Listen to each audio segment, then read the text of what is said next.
Assalamualaikum warahmatullahi wabarakatuh. Halo teman-teman, perkenalkan nama saya Nurani Rahmatani. Saya dari Prodi Manajemen Pendidikan Islam MPI 1E dengan NIM 2530 10 90 91. Nah, di sini saya akan mengajak kita untuk melihat isu penting yang ada dalam dunia pendidikan kita hari ini, khususnya dalam literasi digital dalam pembelajaran multikultural. Kalau kita perhatikan, kehidupan digital sekarang bukan soal hanya memakai gadget atau HP, tetapi juga membuka aplikasi. Ruang digital sudah menjadi tempat di mana siswa bertemu dengan berbagai budaya, karakter, bahkan cara berpikir yang berbeda. Karena itu, literasi digital sebenarnya bukan sekedar keterampilan teknis, tapi juga kemampuan bersikap kritis, etis, dan bijaksana dalam berinteraksi di dunia maya. Dan di sini, peran guru, termasuk guru pendidikan agama Islam, menjadi semakin strategis. Guru bukan lagi sekedar penyampaian materi, tetapi juga menjadi navigator nilai. Seorang yang memadu siswa agar tetap memiliki sikap moderat dan menghargai perbedaan di tengah derasnya informasi digital. Nah, jadi teman-teman, mengapa literasi digital menjadi begitu penting, khususnya dalam konteks pendidikan multikultural? Jadi, karena kita hidup di tengah masyarakat yang sangat majemuk melalui internet, siswa selalu bertemu setiap hari melalui konten dari berbagai budaya, bahasa, dan pandangan hidup.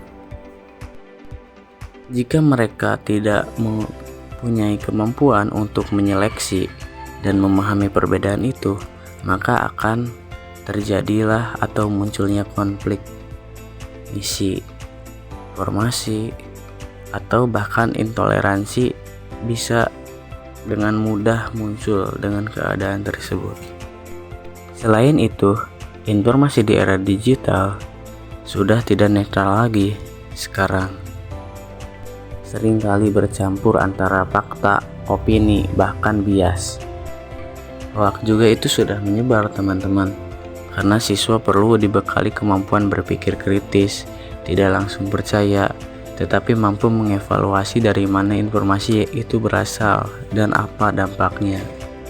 Salah satu hal penting dalam literasi digital adalah bagaimana siswa belajar berinteraksi dengan budaya lain melalui media digital. Kita berkolaborasi, terus berdiskusi, bahkan membuat proyek bersama tanpa batasan wilayah. Ini sebenarnya berpeluang besar untuk memperkuat empati dan toleransi jika diarahkan dengan baik di negara kita. Namun, tentu semua ini tidak akan berjalan tanpa adanya peran dari guru. Jadi, guru perlu memiliki kompetensi digital yang cukup, sudah dari mengelola kelas virtual, memilih materi yang inklusif, sampai bimbingan siswa ketika menemukan konten yang bias atau negatif. Bahkan, guru juga perlu memastikan ruang belajar baik online maupun offline, agar itu menjadi tempat aman untuk berdiskusi tanpa ada diskriminasi. Sekolah pun memiliki tanggung jawab besar. Tidak cukup hanya menyediakan Wi-Fi atau fasilitas komputer, tetapi juga membangun budaya anti-bullying, kebijakan anti ujaran kebencian, serta kurikulum yang merespon realitas multikultural kita. Terlebih dengan kondisi Indonesia yang sangat beragam di kita ini, sekolah harusnya menjadi ruang yang menghargai perbedaan atau memberi ruang dialog antar budaya. Tentu saja ada tantangan yang kita hadapi, akses digital yang tidak merata, kemampuan guru yang masih perlu ditingkatkan, serta banyaknya konten digital yang memuat stereotip atau narasi negatif.